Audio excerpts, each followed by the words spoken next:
नमस्कार. खरं तर काल आपण सर्वजणांचे एका विषयामध्ये सातत्याने प्रतिक्रियासाठी फोन येत होते, परंतु कालच ती प्रतिक्रिया द्यावी का. काल मी पालघरमध्ये देवेंद्रजींबरोबर एका शासकीय कार्यक्रमामध्ये होतो आणि त्या ठिकाणी तिथल्या असणाऱ्या पत्रकारांनी त्यांना तो प्रश्न विचारला आणि त्यांनी त्याला उत्तर दिलं होतं. त्यामुळे मग मी परत त्या विषयात बोलावं का असं मला असं वाटलं की न बोलावं असं मला त्यावेळेला वाटलं. परंतु सातत्याने त्या कार्यक्रमाच्या नंतरसुद्धा बऱ्याच वेगवेगळ्या पत्रकारांनी पुन्हा पुन्हा तोच प्रश्न विचारला. खरं तर संजय राऊतजी हे विश्वप्रवक्ते आहेत, त्यामुळे ते रोज काही ना काहीतरी बोलत असतात आणि मग त्यांनी बोललं म्हणून आपण त्या विषयाबद्दल त्याचं उत्तर देत राहिलो तर त्यांनी विचारलेल्या प्रश्नांची आपण उत्तरं देतो आहोत म्हणून ते रोज काही ना काहीतरी वेगवेगळ्या पद्धतीने बोलत राहतील. फक्त मी या संदर्भामध्ये जी परवाच्या दिवशी जी घटना झाली त्या घटनेमध्ये त्या पुलावरती झालेली जी घटना आणि त्यामध्ये ते मृत्युमुखी पडलेल्या सर्व त्यांना खरं तर झालेली घटना ही अत्यंत दुःखद आहे आणि त्यामध्ये मृत्युमुखी पडलेल्या सगळ्यांना खरं तर आम्ही श्रद्धांजली व्यक्त करतो. त्या कुटुंबियांच्या दुःखात आम्ही सर्वजण सहभागी आहोत. जे जखमी आहेत त्यांची प्रकृती लवकरच ठीक हो ही ईश्वराकडे प्रार्थनाही करतो. परंतु संजयजींनी तो विषय मांडला. खरं तर मी सार्वजनिक बांधकाम मंत्री म्हणून काम करत असताना माझ्याकडे जी विषय मग तो रस्त्याचा असो किंवा पुलाचा असो किंवा कोणताही विषय आल्यानंतर त्या सगळ्या विषयाचा विचार करून तात्काळ त्याच्यावरती कारवाई करावी किंवा त्याचं लवकरात लवकर तो मार्गी लागावा यासाठी मी नेहमीच प्रयत्न करत राहिलो. भारतीय जनता पार्टीचे आमचे पदाधिकारी रवींद्र बेगडे यांनी त्या पुलाच्या संदर्भात मला जेव्हा सांगितलं आणि पत्र दिलं मी तात्काळ त्या पुलाच्या मंजुरीसाठी आवश्यक असणारी प्रक्रिया पूर्ण करावी यासाठी डिपार्टमेंटला सांगितलं. त्या पुलाला 8 कोटीच्या जवळपास खर्च हा अपेक्षित होता आणि मग त्याला बजेटरी जी प्रोव्हिजन करायला पाहिजे होती ती बजेटरी प्रोव्हिजन्स या सगळ्या प्रक्रिया पूर्ण करून तात्काळ करावी असं सांगितल्यानंतर डिपार्टमेंटने सुद्धा तात्काळ त्या दिशेने पावलं उचलली. आणि म्हणून मग मी जे बजेटमध्ये ज्या पद्धतीने एक पद्धत आहे त्या पद्धतीप्रमाणे बजेटमध्ये जी तरतूद होते ती हजारामध्ये तरतूद होते आणि म्हणून ती हजारामध्ये असणारी जी तरतूद असते त्या तरतुदीप्रमाणे त्यामध्ये असणारी तरतूद ही त्यामध्ये मेन्शन केली. खरं तर जेवढी तरतूद असते त्याच्या 1000 पट असा तो अर्थ असतो. त्यामुळे 80,000 गुणिले 1000 असा तो त्याचा अर्थ असतो.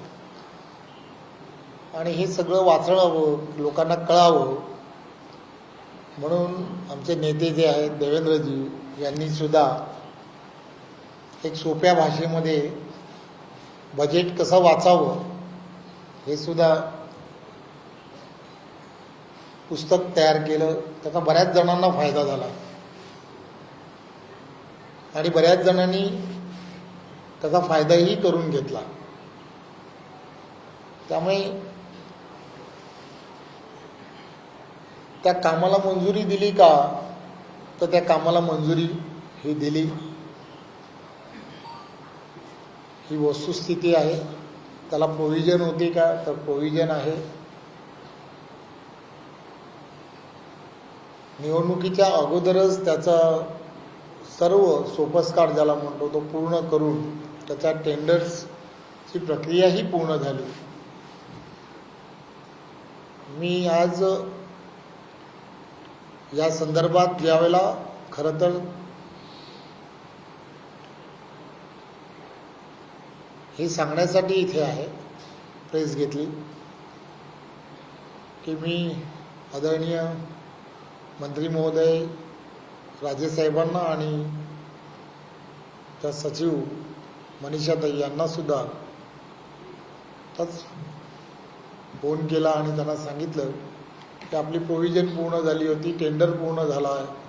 त्या प्रक्रिया जर पूर्ण झाल्या तर नक्की त्या कामाला दिरंगाई का झाली याची थोडीशी चौकशी करणं आणि जो कोणी त्यामध्ये दोषी असेल त्याच्यावरती कारवाई करणं हे अपेक्षित आहे. कारण झालेल्या आपल्या दिरंगाईमुळे जर असं निष्पाप लोकांचे बळी जर गेले असतील तर ते काही चांगलं नाही. आणि म्हणून त्या संदर्भातले जे आवश्यक जे निर्देश द्यायला हवेत ते निर्देश मी दिलेले आहेत.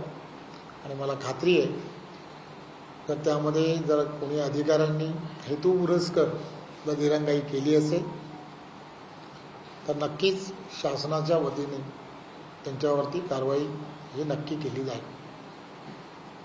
सर, कुठेतरी जे पत्र संजय राऊतांनी वाचलं त्यामध्ये 80,000 असा उल्लेख होता आणि तो आकडा सांगून म्हणजे संभ्रम निर्माण केला गेला किंवा दिशाभूल करण्याचा प्रयत्न. तर मी असं म्हणणार नाही. मी म्हणून म्हटलं की देवेंद्रजींचं पुस्तक त्यांना पुस्तक देत आहे, त्यांच्याकडे आहे ऑलरेडी, फक्त त्यांनी वाचलं नसावं. कारण देवेंद्रजींनी त्यावेळेच्या काळात हे सगळं ह्या पुस्तकाच्या अनेक प्रती ज्यांना ज्यांना आवश्यक होत्या त्यांना त्या वेळेला पाठवल्या होत्या. आणि त्यांच्याकडे नसेल तर नक्कीच आमचे केशवजींना म्हणून आज खास करून बोलवलं आहे. केशवजींचे त्यांचे फार मैत्रीपूर्ण संबंध आहेत, त्यामुळे केशवजी नक्कीच त्यांच्याकडे ते पुस्तक पोचवतील. खरं तर काय असतं की एखादी गोष्ट जी असते की ती बोलणं अशासाठी बोलावी लागते. कदाचित त्यांना कोणीतरी सांगितलं असेल की ते लिहिलं आहे, त्यामुळे तुम्ही जर बोललात तर थोडंसं त्यामध्ये जे माझ्याकडून झालेली चूक आहे असं त्यांना वाटलं असेल, त्यामुळे मग ते बोलले असतील. त्यामुळे मी काही फार तो विषय सिरियसली घेत नाही. परंतु त्यांनी केले ते म्हणाले तर म्हणून आपण काय केलं हे आपल्याला सांगणं गरजेचं आहे. त्यामुळे अशा पद्धतीने त्या बजेटमध्ये असणाऱ्या ज्या तरतुदी असतात त्याला गुणिले 1000 करोड करण्याचीच पद्धत असते. त्या पद्धतीप्रमाणे 8 कोटी रुपये आहेत असं अपेक्षित आहे. भाऊच्या कामाची 8 कोटीची ऑर्डर मिळाल्यानंतर खाली जिल्हा परिषद आणि पीडब्ल्यूडी दोन्ही एकमेकांवरती आपल्याला वादमध्ये जाताना पाहायला. जिल्हा परिषद म्हणते की या कामासंदर्भात आम्ही कुठली जबाबदारी घेत नाही, पीडब्ल्यूडी म्हणते की त्यांनी देखील जबाबदारी घ्यावी. हा नेमका तांत्रिक गोष्टी काय? मी मगाशीच आपल्याला सांगण्याचा प्रयत्न केला की मी आत्ताच राजेसाहेबांशी पण बोललो आहे आणि सचिवांशी पण बोललो आहे की शासनाने या संदर्भात पैसे दिलेत का, तरतूद केली आहे का, ते केली आहे. त्यामुळे त्याची प्रोसिजर जी आहे ती प्रोसिजर निवडणुकीच्या अगोदरच आचारसंहितेच्या अगोदरच पूर्ण केली होती. त्यामुळे तर त्यामध्ये कोणी हेतुपुरस्सर जर दिरंगाई करत होता किंवा केली असेल तर त्यांच्यावरती कारवाई करणं हे अपेक्षित आहे आणि जो कोणी दोषी असेल त्याच्यावरती कारवाई होईल. भाऊ सुधाकर बडगुजर भाजपमध्ये प्रवेश करतील असं त्यांनी सगळ्या माध्यमांशी बोलताना सांगितलं. आज प्रवेश आहे, किती वाजता आहे? तर या संदर्भात अजूनही माझ्यापर्यंत काही माहिती नाही. तर मंगळवार जो असतो हा मंगळवार हा प्रवेशासाठीच ठेवलेला असतो. त्यामुळे त्या संदर्भात आजचे जे टायमिंग्स आहेत ते दुपारच्या नंतर कॅबिनेटच्या नंतरचे टायमिंग्स आहेत. त्यामुळे दुपारच्या नंतरही काहीतरी आपल्याला बातमी अपेक्षित असेल.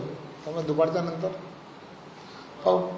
रवींद्र चव्हाण म्हटलं की ऑपरेशन रवींद्र चव्हाण म्हणून ओळखलं जातं. अर्थात अनेक गोष्टी तुम्ही उघड करतच नाही. आजचा मंगळवार हा संजय राऊतांसाठी धक्कादायक असा मंगळवार असणार आहे का?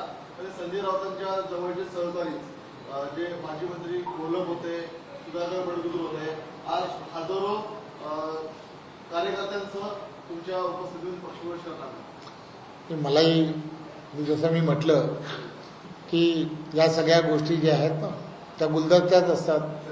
त्यामुळे गुलदस्त्यात असणाऱ्या गोष्टी ज्या आहेत त्या थोड्या गुलदस्त्यात राहणं पण फार गरजेचं असतं. त्यामुळे 3 वाजता आपण ठरवू.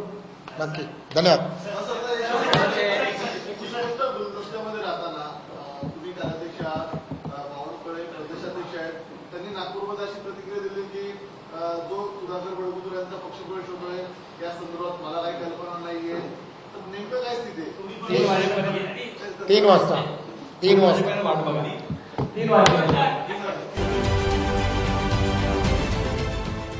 देश विदेशातील प्रत्येक घडामोडींचे लाईव्ह अपडेट मिळवण्यासाठी आता साम टीव्हीच्या सर्व सोशल मीडिया प्लॅटफॉर्मला लाईक, फॉलो आणि सबस्क्राईब करा. तसंच सर्व नोटिफिकेशनसाठी बेल आयकॉन प्रेस करायला विसरू नका.